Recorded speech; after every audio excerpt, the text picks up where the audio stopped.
नमस्कार दोस्तों, स्वागत है आपका स्टडी फॉर सिविल सर्विसेज में। देखिए, स्टडी फॉर सिविल सर्विसेज के छात्र हैं तो ये वाला टेलीग्राम जरूर ज्वाइन करके रखिए। यूट्यूब चैनल में हमारे साथ है तो भी ये वाला टेलीग्राम ज्वाइन करना बहुत ज्यादा जरूरी है। सारे नोटिफिकेशन, सारे अपडेट, सारे मोस्ट इंपोर्टेंट ट्रिक्स, सारा रिवीजन सब कुछ यहाँ पे बताया जाता है। टेस्ट को ध्यान से अटेम्प्ट करिए और बताइए कितना स्कोर आपने किया है, कितने सही किए हैं टोटल क्वेश्चन में से। सभी लोग अपना अपना स्कोर जरूर कमेंट करिए। दोस्तों, यूपी विधानसभा का ये full length mock test paper number 12 है और इसमें बाइलिंगुअल तरीके से हम लोग देखते हैं प्रश्नों को। 50 प्रश्न जनरल स्टडी के होते हैं और 50 प्रश्न हिंदी भाषा के होते हैं। तो आइए शुरू करते हैं। इसमें 50 प्रश्नों का जो आंकड़ा है ये एमसीक्यूज है। इन्हें देखकर आप अपनी तैयारी का मूल्यांकन कर सकते हैं और खुद से हल करने का प्रयास कीजिएगा और बताइएगा कि आपने कितने सही किए। देखिए, पहला प्रश्न जो है इसमें पूछा जा रहा है कि कुर्दिस्तान पर्वत ये किस देश में स्थित है। नीचे विकल्प दिया है ईरान, इराक, अफगानिस्तान और किर्गिजिस्तान। इसमें से कौन सा होगा? ये किर्गिस्तान लिखा हुआ है, इसमें से कौन सा स्थान होगा? तो ये इराक होगा। देखिए, जो इसका बी वाला ऑप्शन है वो सही होगा, इराक में ये स्थित है। नेक्स्ट क्वेश्चन नंबर 2 को देखिए। निम्नलिखित में से हाल ही में कौन सा लोकसभा सचिवालय और लोकसभा के महासचिव के रूप में नियुक्त हुआ है?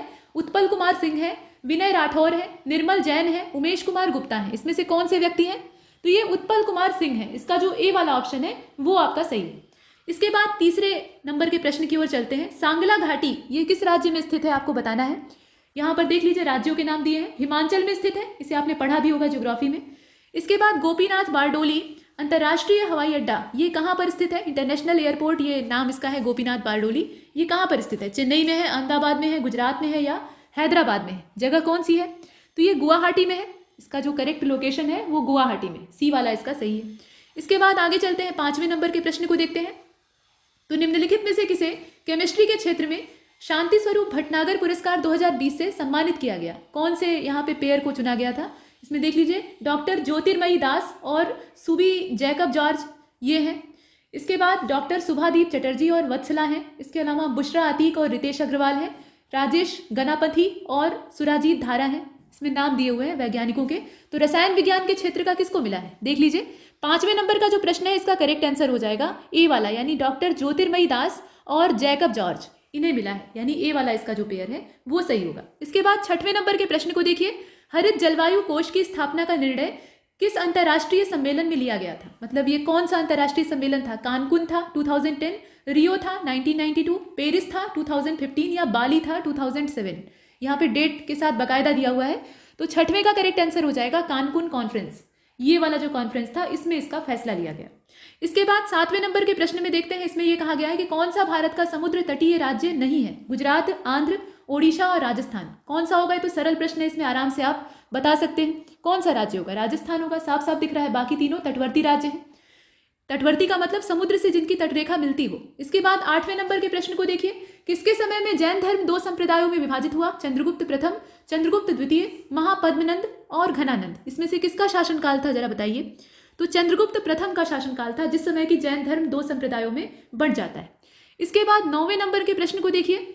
नवीन उत्तर दिशा की ओर 10 किलोमीटर चलता है और उसके बाद बाएं मुड़ जाता है। यहाँ पूर्व, पश्चिम, उत्तर, दक्षिण ऐसे आप दिशाएं बना लेंगे तो उसमें आप दाहिने बाएं कर सकते हैं। 10 किलोमीटर ये चलता है उत्तर दिशा में और उसके बाद फिर ये बाएं मुड़ जाता है अपने, और बाएं मुड़कर फिर 6 किलोमीटर चलता है। उसके बाद फिर जहाँ खड़ा रहता है वहां से दाहिने मुड़ जाता है।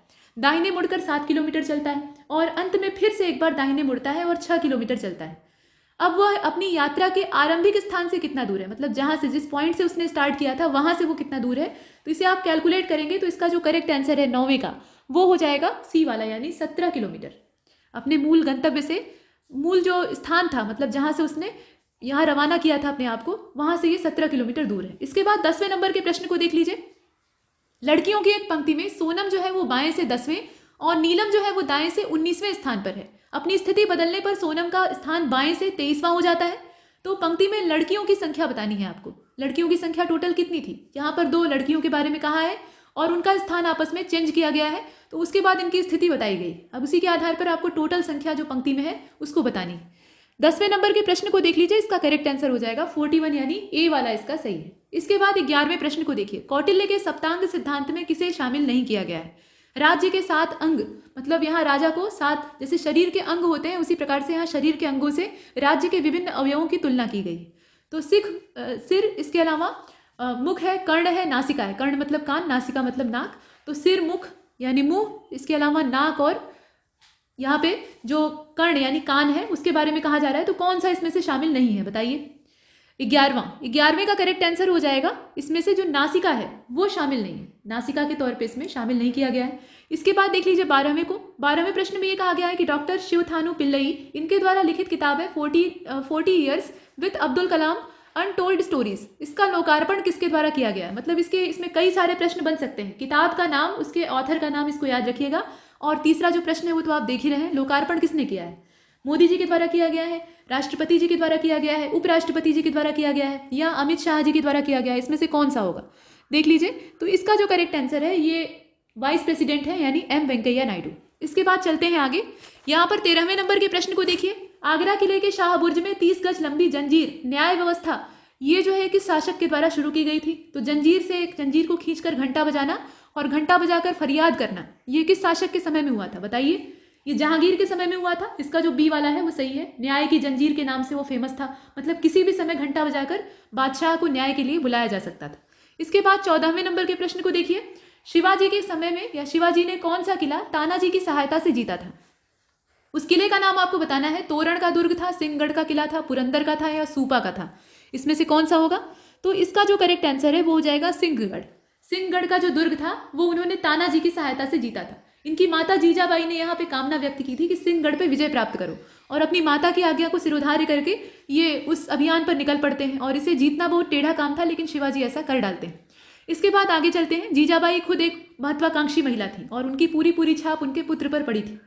इसके बाद 15वें नंबर का जो प्रश्न है, इसमें कहा गया कि निम्नलिखित में से कौन सा जोड़ा सही सुमेलित नहीं है? सभा और संस्थापक का नाम दिया है, तो धर्म सभा है, सेवा सदन है, देव समाज है और सेवा समिति है। संस्थापक का नाम आप देख रहे हैं, राधाकांत देव हैं, रानाडे हैं, मतलब महादेव गोविंद रानाडे, शिव नारायण अग्निहोत्री हैं और हृदयनाथ कुंजरू हैं। इसमें से कौन से होंगे? देख लीजिए, मतलब कौन सा सुमेलित नहीं है? तो सेवा सदन का MG रानाडे, ये वाला जो जोड़ा है ये सही नहीं है, मतलब इसमें बी वाले को हम चुनेंगे।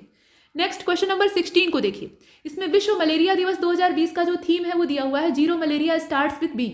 तो थीम वाक्य भी याद रखिएगा, मतलब मलेरिया दिवस कब मनाया जाता है ये पूछा गया है, तो वो तो आप बताएंगे ही, साथ में जो थीम है उसको भी याद रखिएगा। यहाँ से भी प्रश्न बनते हैं। तो 25 मार्च को ये मनाया जाता है, या 25 अप्रैल को, या 20 मई को, या 25 जून को? तारीख कौन सी होगी? तो ये 25 अप्रैल होगी, गर्मी का दिन। इसके बाद आगे चलते हैं। 17वें नंबर के प्रश्न को देखिए। 17वां जो प्रश्न है इसमें कहा जा रहा है कि वह कौन मुगल सम्राट था जिसने कि अंग्रेजी व्यापारिक कंपनी को 1717 में फरमान दिया था? ये कौन सा मुगल सम्राट था?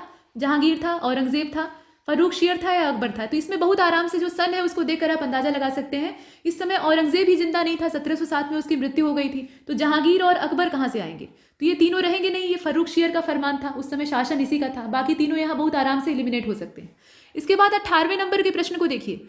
कौन सा जोड़ा सही सुमेलित नहीं है? विद्रोह दिया है और वर्ष दिया है। कोल विद्रोह है, रखारवाड़ विद्रोह है, इसके अलावा बस्तर विद्रोह है और नैगदा आंदोलन है। तारीखें दी हुई है 1831, 70, 1910, 1866, इस प्रकार से।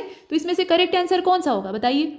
इसका हो जाएगा डी वाला। जो सुमेलित नहीं है वो आपको खोजना है, तो नैगदा आंदोलन की जो तारीख है वो 1866 दे रखी है, वो सही नहीं। इसके बाद 19वें नंबर के प्रश्न को देखते हैं। 19वें प्रश्न में ये कहा है कि जो हाई कोर्ट, माफ कीजिएगा, सुप्रीम कोर्ट है यानी सर्वोच्च न्यायालय है, उसका न्यायाधीश अपने पद से त्यागपत्र किसको सूचित करके दे सकता है? मतलब किसको वो इन्फॉर्म करके अपना रेजिग्नेशन दे सकता है, ये आपको बताना है। प्रेसिडेंट को, प्राइम मिनिस्टर को, लॉ मिनिस्टर को, या अटॉर्नी जनरल ऑफ इंडिया को? किसको कह के दे सकता है बताइए? तो राष्ट्रपति को। यहाँ पर राष्ट्रपति को ही वो अपना सारा जो डाटा है वो बताएगा।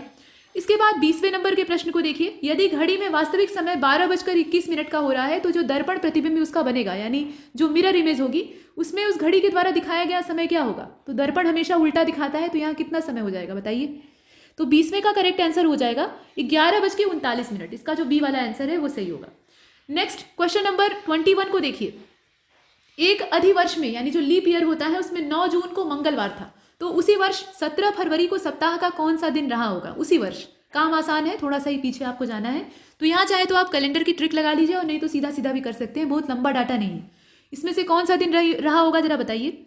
सोमवार था उस दिन, यानी मंडे का दिन था, ये वाला। इसका बी वाला ऑप्शन सही है। इसके बाद नेक्स्ट क्वेश्चन नंबर 22, इसमें यह कहा गया है कि संविधान के किस अनुच्छेद के अंतर्गत लोकसभा के अनुसूचित जातियों और जनजातियों के लिए स्थानों का आरक्षण ये प्रावधान किया गया है? ये अनुच्छेद 330 है, 331 है, 332 है, या 333 है? इसमें से कौन सा आर्टिकल है? तो ये 330वां आर्टिकल है। इसका जो ए वाला है वही सही है। इसके बाद 23 को देखिए। 23 में ये कहा गया है कि भारत श्रीलंका समुद्री अभ्यास स्लीनेक्स, ये जो स्लीनेक्स 20 है, इसका 8वां संस्करण जो है वो आयोजित किया गया था 19 से 21 अक्टूबर 2020। कहाँ पर किया गया था ये आपसे पूछा है, तो आधी इंफॉर्मेशन तो यहाँ से भी आपके काम की है। इसको याद रखिएगा, ये जो स्लीनेक्स 20 है ये भारत श्रीलंका के बीच में समुद्री अभ्यास है और इसका ये 8वां संस्करण था और इसका आयोजन किया गया था 19 से 21 अक्टूबर 2020 को। इसमें से भी प्रश्न पूछे जाने की अच्छी खासी संभावना है। फिलहाल कहाँ पर किया गया था जरा बताइए। भारत श्रीलंका, भारत मतलब भारत में 2 जगह है, दिल्ली लद्दाख, और श्रीलंका का कुरुनेगल है। इसमें से कौन सी जगह होगी? तो ये देख लीजिए, इसमें श्रीलंका का जो त्रिकोमानी है ये बी वाला, ये वाला सही है। त्रिकोमानी या त्रिकोमाली इसको कहा जाता है, यहाँ पे किया गया था। इसके बाद नेक्स्ट क्वेश्चन नंबर 24, इसमें कहा गया है कि निम्नलिखित में से किस वर्ष सरकारी आयोग जिसे कि केंद्र राज्य संबंधों में परिवर्तन की संस्तुति का अधिकार दिया गया था, वे अपना प्रतिवेदन जमा किए थे। वो तारीख मतलब वो सन कौन सा था ये आपको बताना है। तो 24 को देख लीजिए, इसका करेक्ट आंसर हो जाएगा 1988 यानी 1988। इसका डी वाला सही है, 1988। इसके बाद फुलेरीन के बारे में कहा गया है, कार्बनिक पदार्थ है। निम्नलिखित में से किस तत्व का एक उपयोगी अपरूप है? जैसे हीरा और ग्रेफाइट ये कार्बन के अपरूप होते हैं, वैसे ही फुलेरीन भी किसका अपरूप होता है? कार्बन का ही होता है। तो यहाँ पर ये जो 25वां है इसका सी वाला हो जाएगा यानी कार्बन। इसके बाद आगे चलते हैं 26, निम्नलिखित में से कौन सा जोड़ा सही सुमेलित नहीं है? तो फल और उसका जो एडिबल पार्ट है वो दिया हुआ है, यहाँ नीचे उल्टा दे दिया है, मतलब लिखा सीधा है लेकिन जो ऊपर तालिका का हेडिंग डाला है वो उल्टा है। फ्रूट इधर होगा और एडिबल इधर होगा। सेब का हम लोग पुष्पाशन खाते हैं, नारियल का भ्रूणपोष खाते हैं, अमरूद जो होता है इसका भ्रूणपोष खाते हैं और काजू का बीजपत्र खाते हैं। इस प्रकार से इनका अंग्रेजी नाम भी दिया हुआ है। तो देख लीजिए इसमें से कौन सा सही सुमेलित नहीं है। यहाँ देख सकते हैं आप, इसमें से जो अमरूद का लिखा हुआ है भ्रूणपोष ये वाला सही नहीं है, यानी इसका जो सी वाला है वो सुमेलित नहीं है और वही हमारा सही विकल्प है। इसके बाद चलते हैं आगे 27वें को देखते हैं, किसमें ध्वनि की चाल सबसे ज्यादा होती है? हाइड्रोजन, तांबा, शुष्क वायु और समुद्री जल। तो आप जानते हैं कि जो धातुएं यानी मेटल्स होते हैं उसमें ध्वनि की चाल सर्वाधिक होती है, सबसे तेज ध्वनि वहीं पर चलती है। तो इसलिए यहाँ पर कॉपर, चूंकि एक मेटल है कॉपर, इसलिए इसमें ध्वनि की चाल सबसे ज्यादा होगी। इसका बी वाला सही है। इसके बाद 28 को देखिए, 28 में ये कहा गया है कि कौन सा एक उत्तर प्रदेश का प्रमुख लोकगीत नहीं है? बिरहा, रसिया, हिंडोला और कजरी। इसमें से कौन सा नहीं है वो आपको चुनना है। तो हिंडोला जो है ये उत्तर प्रदेश का प्रमुख लोकगीत नहीं है और बाकी जितने हैं वो यहीं के। इसके बाद 29 को देखिए, हाल ही में पूर्व भारतीय क्रिकेटर चेतन चौहान का निधन हो गया। 1981 में किस पुरस्कार से इन्हें सम्मानित किया गया था? भारत रत्न, अर्जुन पुरस्कार, ध्यानचंद अवार्ड या द्रोणाचार्य अवार्ड। इसमें से कौन सा अवार्ड इन्हें दिया गया था बताइए। तो 29 का जो करेक्ट आंसर है वो हो जाएगा अर्जुन पुरस्कार, यानी बी वाला जो अवार्ड है वो इनको दिया गया था। इसके बाद 30 को देखिए, उत्तर प्रदेश संगीत नाटक अकादमी, इसकी स्थापना कहाँ पर हुई है? लखनऊ, आगरा, कानपुर, फैजाबाद। इसमें जगह का नाम है, तो लखनऊ में हुई है, ये आप जानते हैं। इसके बाद 31 को देखिए, जनगणना जो 2011 की थी उसके हिसाब से सर्वाधिक सेक्स रेशियो वाला डिस्ट्रिक्ट किस राज्य में था? सर्वाधिक लिंगानुपात वाला जिला ये किस राज्य में था ये आपको बताना है। तो 31 का जो करेक्ट आंसर है वो हो जाएगा उत्तराखंड। ये उत्तराखंड होगा। सर्वाधिक लिंगानुपात वाले अगर जिलों को देखा जाए तो उसमें माहे यानी पुडुचेरी का जो यहाँ पे क्षेत्र है वहाँ पे लिंगानुपात करीब 1176 था और उसके बाद अल्मोड़ा जो उत्तराखंड का था वहाँ पे लिंगानुपात 1139 था। तो इसमें से अगर आप देखेंगे तो उत्तराखंड हो जाएगा। इसके बाद चलते हैं आगे 32 को देखिए, भारतीय रिजर्व बैंक ने वित्तीय रूप से जागरूक और सशक्त भारत बनाने के लिए वित्तीय शिक्षा दस्तावेज के लिए दूसरी राष्ट्रीय रणनीति यानी जो स्ट्रेटेजी है उसको जारी किया है और इस NSFE की समयावधि यानी जो टाइम स्लैब है वो कितना होगा? 2021 से लेकर 25 तक होगा, 2020 से 24 का होगा, 20 से 25 का होगा या 20 से 30 यानी 10 साल का होगा? कौन सा होगा इसमें से? रेंज आपको बतानी है।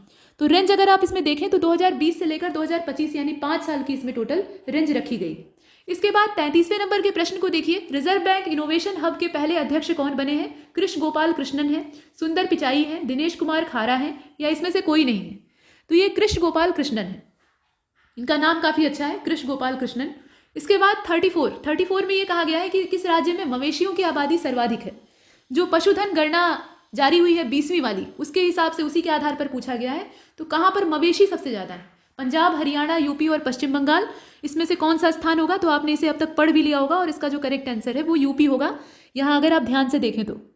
इसके बाद आगे चलते हैं, यहाँ अगर देख लीजिए 35वें वाले में रीजनिंग का क्वेश्चन है और कहा गया है कि 2 कथन है, मतलब इसके दोनों कथन और निष्कर्ष आप देख रहे हैं। पहले वाले में 2 लाइनें लिखी हुई हैं, कहा गया है कि सभी कुत्ते बिल्ली हैं और सभी बिल्ली शेर हैं। अब यहाँ पे बिल्लियां शेर नहीं हो सकती और कुत्ते बिल्ली नहीं हो सकते, लेकिन जो स्टेटमेंट लिखा रहता है उसे हमें मानना पड़ता है। ऐसे जो कथन होते हैं उसमें ऐसा ही होता है। तो ये दोनों हमने मान लिया कि सभी कुत्ते जो हैं वो बिल्ली हैं और सभी जो बिल्लियां हैं वो शेर हैं।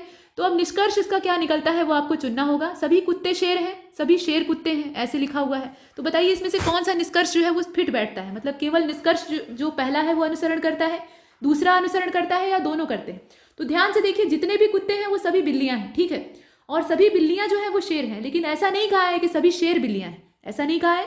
तो इसीलिए सभी कुत्ते शेर हैं, सभी देखिए सभी कुत्ते बिल्ली हैं और सभी बिल्लियां शेर हैं, तो सभी कुत्ते क्या हो जाएंगे? शेर हो जाएंगे। पहला वाला सही है, लेकिन सभी शेर कुत्ते हैं ऐसा सही नहीं है। तो इसका जो पहला वाला है वही सही है, और पहला वाला सिर्फ सही है, तो इसमें जो ए वाला ऑप्शन है वो सही है, मतलब केवल निष्कर्ष एक जो है वो अनुसरण करता है। नेक्स्ट क्वेश्चन नंबर 36 को देखिए। वो एक महिला की ओर इशारा करते हुए एक लड़की ने कहा कि वह मेरे पिता के इकलौते पुत्र की दादी की पुत्रवधू है।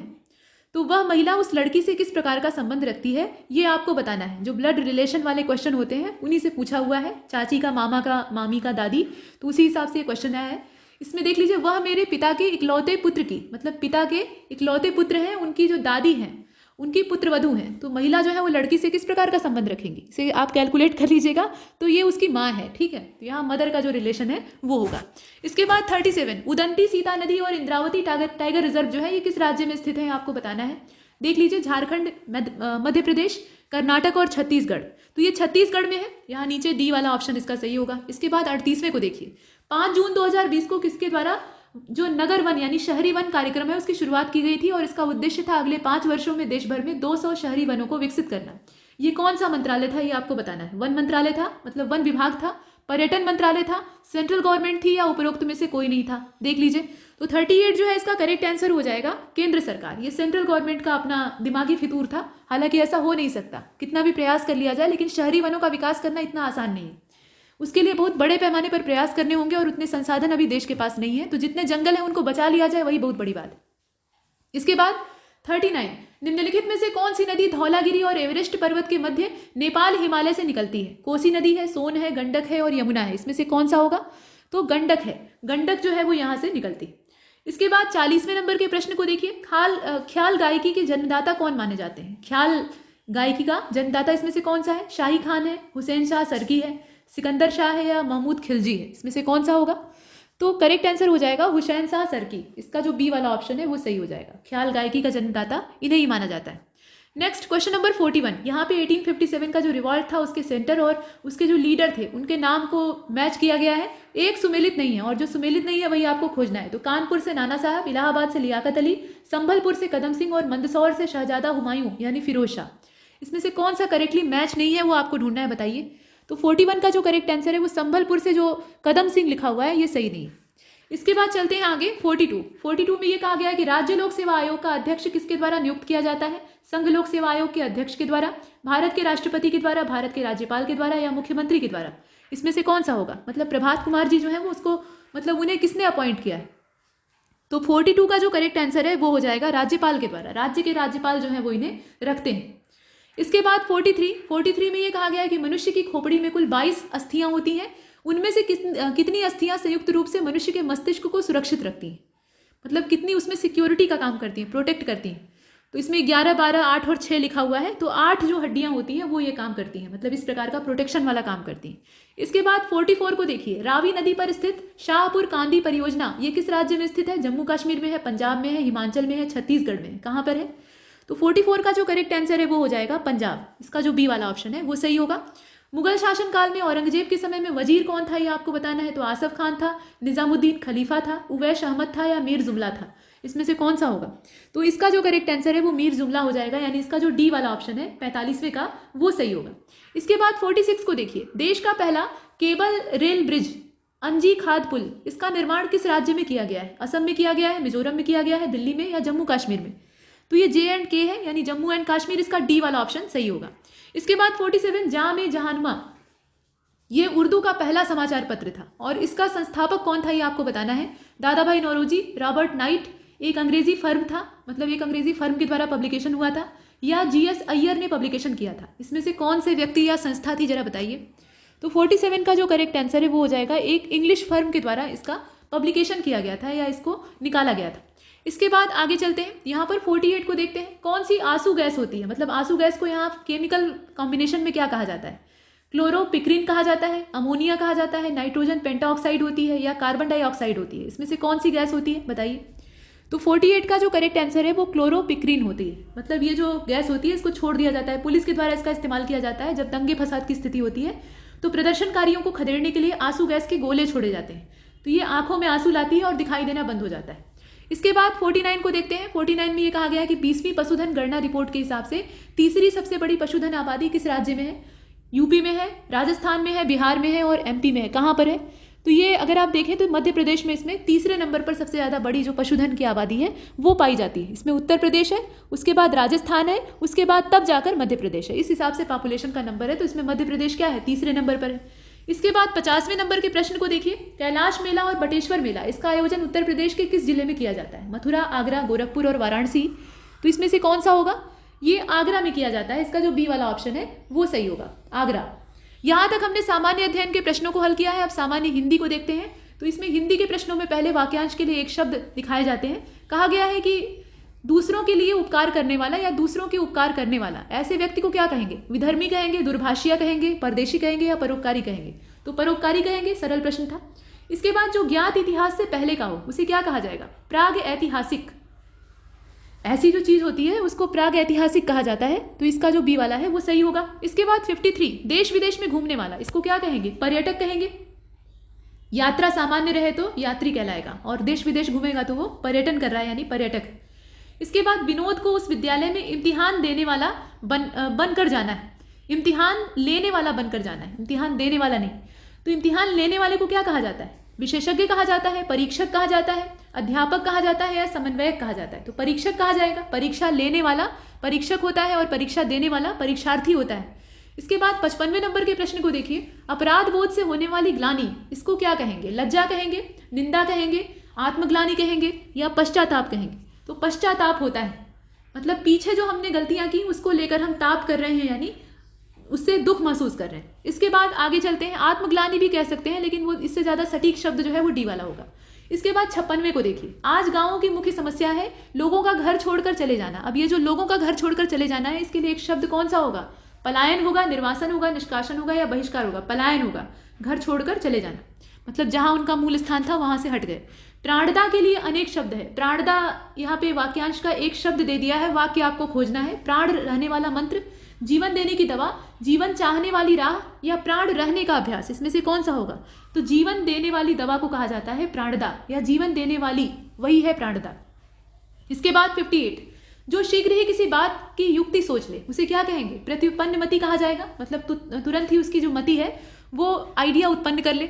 इसके बाद पार्थिव, पार्थिव का संबंध किससे होता है? पृथ्वी से होता है। प्रायोगिक, प्रायोगिक का मतलब क्या है? मतलब यहाँ शब्द दे दिया है, वाक्यांश आपको खोजना है। तो जिसका प्रयोग कई वस्तुओं के योग से किया जाए, जिसका पहले प्रयोग किया जा चुका हो, जिसका प्रयोग भविष्य में हो, जिसका नित्य प्रयोग किया जाए, इसमें से कौन सा होगा? 60। तो 60 का इसमें करेक्ट आंसर हो जाएगा, जिसका प्रयोग पहले किया जा चुका हो वो होगा प्रायोगिक। ठीक है। इसके बाद 61 को देख लीजिए। कौन सा कमल का पर्यायवाची नहीं है? इसमें से देख लीजिए, राजीव, कुवलय, जलद और अंबुज, इसमें से कौन सा होगा? तो अगर जलज होता तो ये कमल का पर्यायवाची हो जाता, लेकिन ये हो गया बादल का पर्यायवाची जो कि पानी को अपने अंदर धारण करता है, तो जलद नहीं होगा, बाकी सब जो है वो कमल के। इसके बाद 62, यहाँ पर कमल का पर्यायवाची आपको फिर से चुनना है। कमल जो है ये पिछली बार भी चल रहा था, अभी भी चल रहा है, तो बीजेपी की गवर्नमेंट है तो कमल चलेगा ही। इसके बाद देख लीजिए, कुसुम, पुष्प नीचे लिखा हुआ है, और प्रसून और पुंडरीक, इसमें से कौन सा होगा? तो देख लीजिए, इसमें कमल के पर्यायवाची के तौर पर पूछा है, कौन सा होना चाहिए? कुसुम, पुष्प, ये सब फूल के पर्यायवाची जो आप ऊपर देख रहे हैं। तो कमल भी एक फूल है, ठीक है, लेकिन कमल एक विशेष रूप से अगर देखा जाए तो इसका पर्यायवाची इसमें से पुंडरीक होगा। पुंडरीकाक्षो, ये भगवान विष्णु को कहा जाता है, यानी कमल नयन, कमल के समान नेत्र वाले। तो पुंडरीक जो है ये कमल का पर्यायवाची है, और बाकी तीनों जो है वो फूल के सामान्य पर्यायवाची। इसके बाद 63 को देखिए। कमल का पर्यायवाची शब्द नहीं है। अरविंद, शतदल, सरसिज और अमीय। तो अमीय नहीं है, ये प्रश्न रिपीट कर गया है, पिछले टेस्ट में भी था, अभी भी है। अमीय नहीं होगा, बाकी सब इसके होंगे। कौन सा शब्द कमल का पर्यायवाची नहीं है? तो सरोज है, जलद है, पंकज है और जलजात है। तो जलद नहीं होगा, जलज होगा। ठीक है, तो इसका बी वाला सही है। इसके बाद आगे चलते हैं 65 को देखिए। समानार्थी शब्द का कौन सा जोड़ा सही नहीं है? जो सही ना हो उसकी तलाश आपको करनी है। तो यहाँ पर देख लीजिए, कमल का जो लिखा हुआ है, अम्बु और आब, ये वाला सही नहीं है, समान अर्थ इसका नहीं है, और बाकी सब सही है। दंत और रदन ये सही है, ध्वजा पताका सही है, राकेश शशि सही है। तो कमल वाला जो है यहाँ भी टारगेट बना हुआ है। इसके बाद केसरी, केसरी का पर्यायवाची आपको खोजना है। तो मृगेंद्र होगा, भुजंग होगा, तुरंग होगा, अनंग होगा। तो मृगेंद्र जो है वो शेर को कहा जाता है और केसरी भी शेर को कहा जाता है, तो दोनों एक दूसरे के समानार्थी हैं, अर्थात पर्यायवाची। इसके बाद 67 किरण का पर्यायवाची शब्द नहीं है। मरीचि, रश्मि, पुष्कर और दीप्ति। तो मरीचि, रश्मि और दीप्ति ये तीनों ही किरण के पर्यायवाची हैं, लेकिन पुष्कर जो है ये तालाब यानी पोखरे का पर्यायवाची होता है, तो सी वाला इसका ऑप्शन होगा। इसके बाद 68 क्रोध का मतलब क्रोध शब्द का पर्यायवाची आपको खोजना है। संताप, अमर्ष, वैमनस्य, इसमें से कौन सा क्रोध का पर्यायवाची है? भीति। देखकर बताइए। तो 68 का जो करेक्ट आंसर है वो हो जाएगा अमर्ष। अमर्ष जो है ये क्रोध का पर्यायवाची। इसके बाद 69 को देखिए। क्रोध के लिए इनमें से पर्यायवाची शब्दों में से एक गलत है। जो गलत है उसकी तलाश आपको करनी है। रोष, अमर्ष, स्वत्व और कोप। तो स्वत्व जो है ये क्रोध का पर्यायवाची नहीं है और बाकी जितने हैं वो क्रोध के ही पर्यायवाची।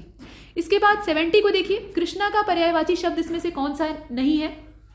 देख लीजिए यहाँ पर कौन सा है या ये आपको बताना है। मतलब कृष्णा का पर्यायवाची कौन सा है? राधा होगा, रुक्मिणी होगा, द्रौपदी होगा और यशोदा होगा। तो द्रौपदी को कृष्णा भी कहा जाता था उनके सांवले रंग की वजह से।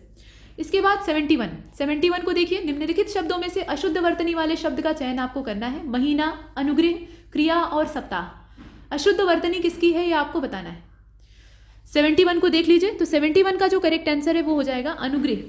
ये जो अनुग्रह है ये ऐसे नहीं लिखा जाएगा, ये अनुग्रह होगा असल में। यहाँ पे गृह शब्द जो लिखा है ये ऐसा वाला नहीं बल्कि ऐसा वाला होगा। ठीक है। इसके बाद आगे चलते हैं। 72 को देखते हैं। इसमें कहा गया कि कौन सा वाक्य शुद्ध है। मैंने कल जयपुर जाना है ऐसे लिखा है। कोई डॉक्टर को बुला दो भाई। इसके बाद दूध में बाहर क्या गिर गया या दूध में क्या गिर गया इस प्रकार से। और दरवाजे पर क्या खड़ा है इस प्रकार से है। तो इसमें से शुद्ध कौन सा है ये आपको बताना है। तो दूध में क्या गिर गया ये वाला जो है ये सही है और बाकी जितने हैं वो सब गलत है। मैंने कल जयपुर जाना है, मुझे कल जयपुर जाना है इस प्रकार से होगा। कोई डॉक्टर को बुला दो, तो डॉक्टर को बुला दीजिए इस प्रकार से आप लिख सकते हैं, या डॉक्टर को बुला दो। कोई शब्द लगाने की आवश्यकता ही नहीं है। इसके बाद दरवाजे पर क्या खड़ा है। दरवाजे पर कोई भूत प्रेत तो खड़ा होगा नहीं कि कहेंगे क्या खड़ा है। यहाँ पे कौन खड़ा है ये शब्द होना चाहिएगा। तो यहाँ जो तीनों है उन्हें आपने देखा, सी वाला सही है। सी वाले में दूध में क्या गिर गया, मक्खी गिर गई होगी। इसके बाद 73 को देखिए। शुद्ध वाक्य की पहचान आपको करनी है। कई वर्षों तक भारत के गले में गुलामी की बेड़ियां पड़ी थी। गले में बेड़ियां नहीं होती हैं, पैर में बेड़ियां होती हैं, ये आप जानते हैं। इसके बाद देश भर में दीपावली का उत्सव मनाया गया। कालचक्र के पहिए से बचना संभव नहीं है। लक्ष्मण के मूर्छित होने पर राम विलाप करने लगे इस प्रकार से लिखा हुआ है। तो शुद्ध वाक्य इसमें कौन सा है।